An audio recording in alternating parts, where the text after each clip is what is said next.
Hey everybody, Josh Sigurdson, World Alternative Media here, and of course we're joined by author and economic analyst here at WAM, John Sneisen, and today we are going to talk about guaranteed basic income, something that so many people talk about in such a favorable light without understanding the basic economics of it. Of course, we could talk all day about how great it would be to get quote-unquote free money, and of course, yeah, we talk about the disabled and the people that are unable to work and all that, and we feel for them, and obviously there is always another way around that on the free market, but with guaranteed basic income, we are just trying to tackle the problem by creating a new problem, and it just continues to go up and up and up. We get taxed more, businesses have to raise prices, and we can go on and on and on with the downsides. But John, I'll leave it to you to kind of go into this. Yeah, well, first of all, Finland has plans to, they're the first one that are going to run a huge pilot project. They're having 2,000 people that will receive 560 euros a month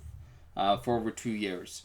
And now they're going to see if they have an approval of life or whatever they want to look at when it comes to the minimum income. Of course, the huge proponents of minimum income have said that minimum income would greatly improve people's condition in life. They'll be more relaxed, and of course then they will get back into being employed again, which is of course their goal. Now, what you got to understand with anything that you get for free, with the human conditioning, is that when you get that, you're always waiting for that and you become lazy. I have not seen anybody that have gotten anything for free when it comes to, for example, this is an example. I worked with a network marketing company, several ones, but what was interesting was when you helped the people and built their business for them, they didn't really do anything after a while, and they just sat there and expected something to happen. Well, this is exactly because of the human conditioning and how we're built. This is exactly what's going to happen with minimum income. In my point of view, is you're going to get people more just settled with life. They're going to not, want to do anything or get forward in life. They would just, want to stay at that status quo. Well, we're talking about the psychological side, but let's talk about the economic side of it, because obviously a lot of people will go, okay, well then you're heartless, who cares if they get lazy, blah blah blah blah blah. Well, on the free market, let me just make this absolutely clear. On the free market side of things, when the government isn't intervening, when the government isn't manipulating, when the government isn't stealing some people's money and giving it to others, when those people that they steal it from are creating jobs and giving more money to others through that initiative, when there are actual free markets, what you see is just vast deflation in pricing. So right now we're facing large inflation across the board, across the planet, and that's mostly because of massive manipulation, both of the markets and especially the monetary system. And when you pull that away, when you pull that manipulation away, then you have people freely interacting, voluntary exchanges of goods for services, and et cetera, et cetera, et cetera. And then you have competition, which leads to innovation, which leads to more money and capital, which means more competition, more innovation, competing for lower prices. And then you end up hiring more people, and you end up paying them higher wages. And yeah, I think the minimum wage today, I shouldn't say minimum, the average wage at the lowest extent of the average wage today, if it weren't for the minimum wage, would be much higher than the minimum wage today, because it's that manipulation that creates that Hegelian nature, which pushes everything up in price while pushing your ability to make money down, because they are pushing the guys out of the market that give the people the most money through their hard work. And I mean, we would see so many more jobs because so many more people would be able to have the kind of employment that they want to have, because there would be more competition, which leads to way more choices in jobs. So you're not stuck working at McDonald's. And if you were, you'd be making more money, because these restaurants, there'd be more of these restaurant chains competing against each other, lowering their prices and hiring more employees. And it seems so simple, but people don't understand how this affects the markets and the monetary system. People don't understand what it does when You think that you're going to bring more money to the economy by stealing money from other people and spending vast amounts of money giving it to people that aren't working. And what that does is then they spend it back into the economy after they've already taken it out of the economy, and at a much a bigger scale, because as you mentioned, they're less prone to be productive, and it kind of goes back to don't feed the bears. Yeah. But I mean, it just goes on, and it never improves, because eventually you're just going to be taking money from some people, giving it to others, and there won't be innovation, and there won't be particularly a high amount of demand in the market. Well, let me put it at this point when it comes to looking at the actual economy, the fiat currency economy we have today. Yeah.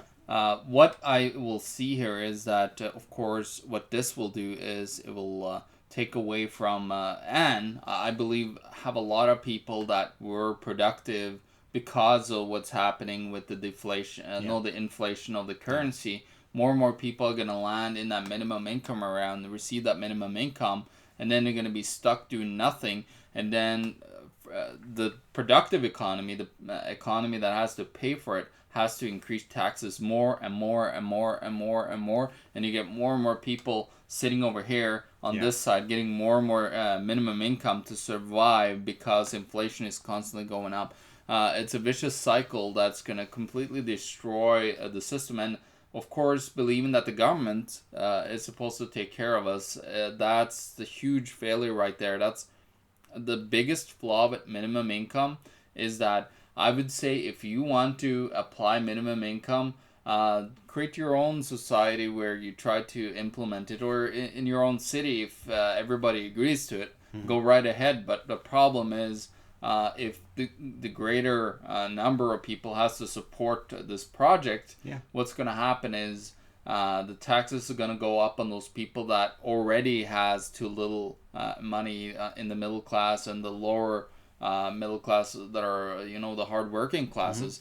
And what's going to happen, they're going to land in that side, and we suddenly will have, the bread is the minimum income, and the circuses will be, of course, the government would have to constantly make sure that they're okay, because if you have the inflation going up, because it will go up, because you have to support them, now what will happen is you got to raise that minimum income price constantly, and at one point suddenly it starts going up more rapidly, and then suddenly people can't afford to eat with the minimum income, for example.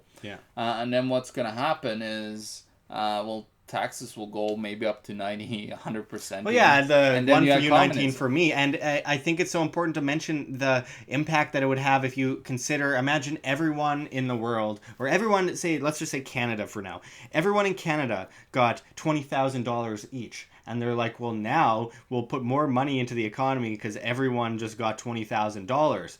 Well, if everyone got $20,000, the prices would the inflation would raise. So then that $20,000 will be worth about as much as the amount of money like people had on average before. So say you give everyone $5, and okay, that's one thing. $20,000, that $20,000 will become the new $5 eventually. Like it creates vast amounts of inflation and pricing. Here's an idea: instead of this minimum income bullshit, how about we just remove taxes? Yeah, taxation is theft. Well, that's another thing, because so many of these these communists that are like, we have to attack the bourgeois and blah blah blah blah blah, seize a means of production because it's not fair, because we don't have money and we're not successful, so how dare anyone else be successful? Well, these are the same people that go on welfare, and I'm not talking about like the sickly here. I'm not talking about the people that literally can't work. I'm talking about the people that go on welfare and they're like, these capitalists, how dare they have money? Way too many examples.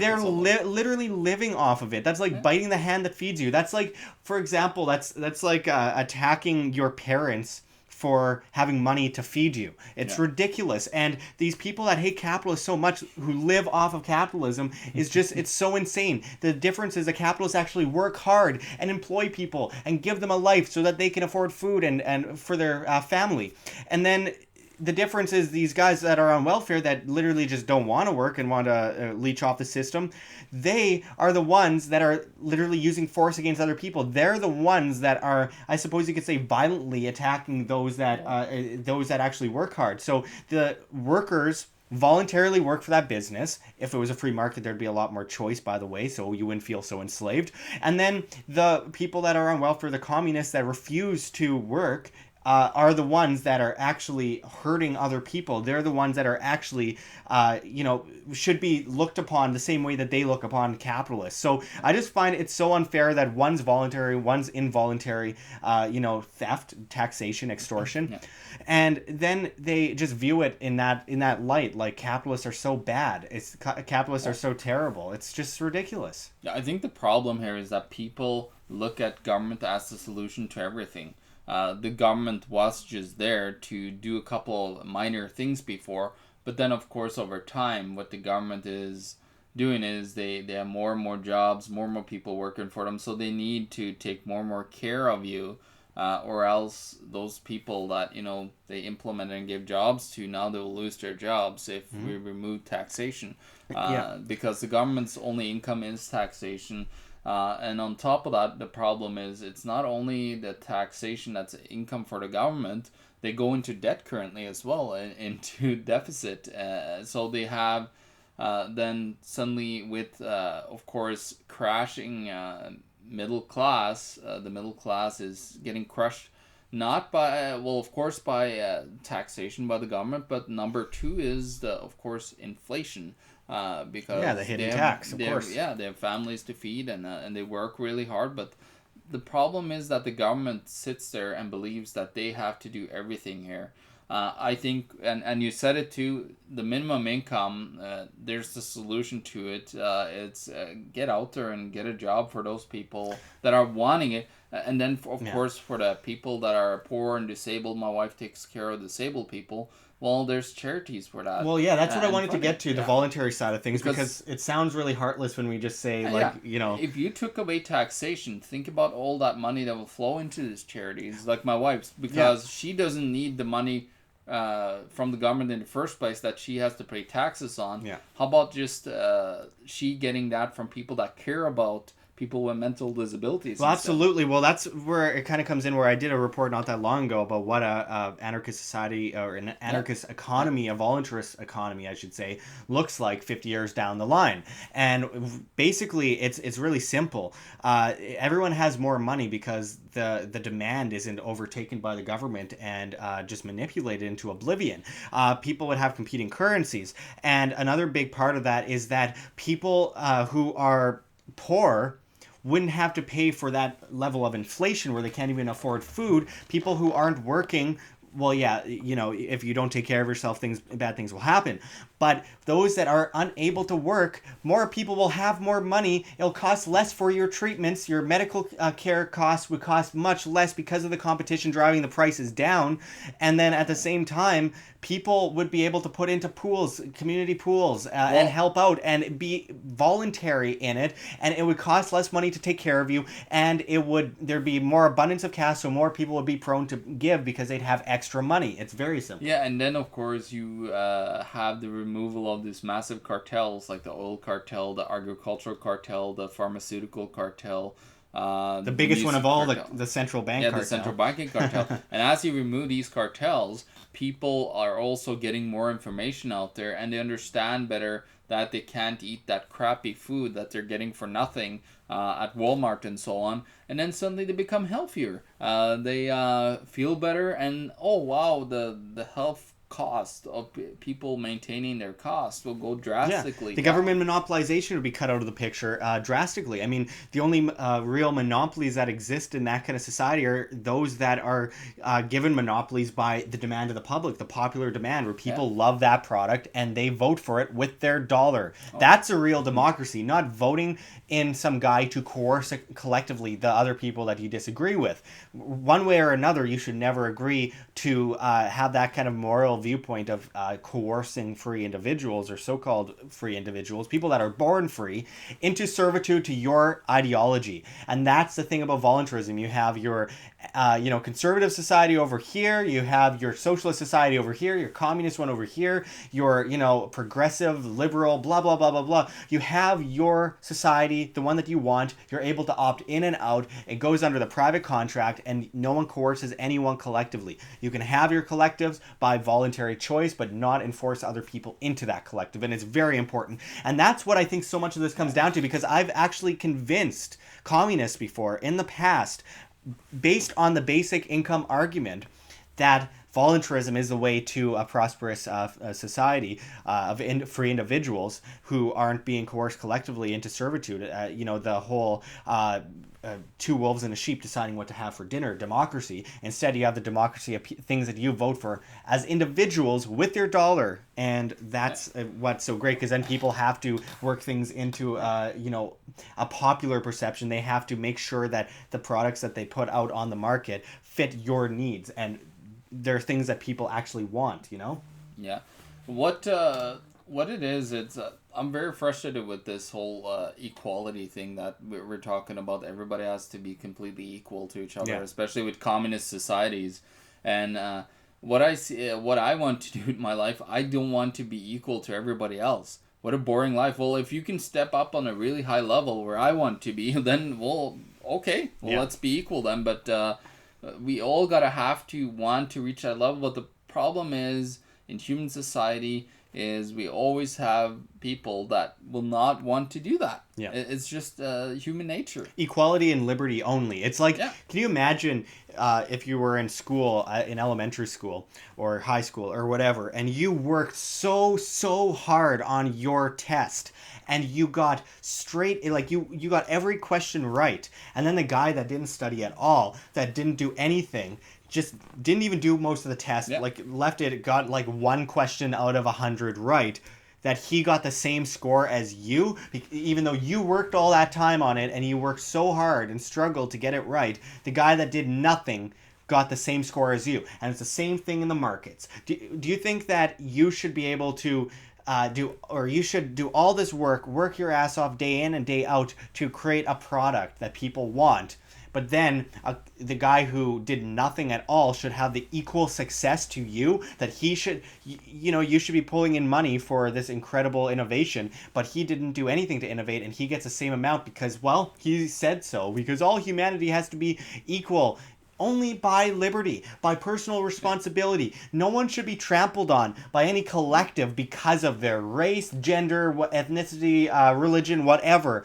But no one should have the equal opportunity by doing nothing to someone who's done everything. And it's just wrong to put us into that barrel, and it's very wrong for the demand of the markets, because then you push the good guys that do really hard work on a smaller scale out of the market, because the government decides to help subsidize or give favorhood to these massive corporations. And people often say, well, it's a corporation that control the government. Sure, the corporations get favors from the government, but only because the government exists in the first place to give them favors. Yeah, of course they use the government to their advantage. So people always say, well, we need more government to stop the big corporations, when more government is what's creating the big corporations and creating these monopolies in the first place. This is just it's a vicious cycle. It's a vicious cycle, and I really think people ought to start understanding this better, because this whole guaranteed basic income or minimum income sounds so good, right? Oh, free stuff, right? It's so easy to sell people on free stuff, but it's a lot harder to sell people on basic economics and market principles, which is what we're trying to do, because we want you to be able to make enough money. We want you to be successful. We don't want you to stand around saying, well, those guys are successful, so I can't be. Or why can't I be successful? You should be saying, what can I do to be successful? And what can I do to get up with that guy and be able to get to that stature and that power? And by power, I mean power over demand, not power over manipulation and faulty tactics of artificial capacities. Well, the problem is, if you're going to raise that minimum income to pretty close to what it's about $500 away from what the minimum wage was in Ontario. We looked at that example. you're gonna have people just sitting there and well, I'm just gonna struggle a little bit, and then on this minimum income, I'll be fine. Absolutely. Now, we're just going to close it off now, but I hope you could see me. I got dark hair. We got a black background today, and I got a black blazer on. I can't tell from the viewer if you can actually see me. Let me know what you They think of could see our your background. white privilege. Yeah, they can see my white privilege. Let us know what you think about our new setup here. We're trying out a few different things to make it more standoutish to people to watch, so we're not just sitting on a couch or with like a badly painted background, you know. So let us know what you think. And but until next time, check the links below. GoFundMe, Patreon. We can't do it without you. Any donation is very much appreciated, especially as we are so vastly demonetized and censored by YouTube. Again, that's demand. If you like what we have to show, then we really do appreciate any kind of donation that you could possibly give, because we base our ability to do this on that. It's really hard to do all of this for free. We want to be able to get information to you on a daily basis, and we can't do that without you. And you can also check our Bitcoin address in the description and the comments, as well as on the screen for you to scan, if you please. And check our link to the Red Pill Expo, which takes place in June in Bozeman, Montana, where you could see people like G. Edward Griffin, Robert Kiyosaki, James Corbett, Cynthia McKinney, Richard Gage, Lord Moncton, Mike Adams, Ty Bollinger, and so many other incredible individuals. You'll be able to see us there, which is We'll have fun with you. Fun, yeah. And we hope to see you there. So check that link below, buy tickets, and it's going to be an incredible event. But until next time, this is Josh Sigurdson and John Sneisen signing out from World Alternative Media. Find the truth, Be the change.